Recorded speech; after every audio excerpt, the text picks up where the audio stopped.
kumukuha ng digital na pang BP. Unlike nung manual, Yaman tayo. kahit nakahiga ka, kahit nakaupo, kahit nakatayo ka, pwede kang kuhanan. So yun yung manual, kailangan natin malaman. Kasi, manual. yes, kasi accurate po yun ang tawag natin. Di kasi plus 1 ay plus at saka plus kasi yung one eh.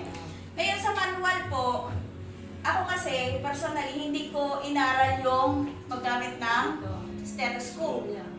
Ito po yung ginagamit ko. Kasi ito walang pulse. Itong daliri na to, walang pulse po ito. Pagka humawa ko pa dyan, ganyan, maririnig mo po yan. Ay, mararamdaman, sorry. Mararamdaman mo po.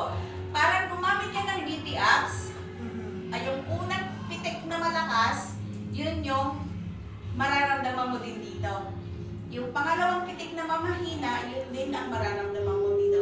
Pag sanay ka gumamit ng ganito. Pero kung hindi sanay yung stethoscope, yung isasaksak nyo, malalaman nyo po, madali lang naman. So, kailangan ko po ganon. Yung bag ninyo, kailangan din ganon, BP apps.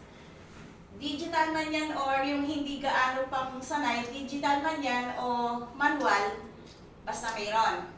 Kailangan kung digital is, kung kuryente, kailangan mayroon tayong extension.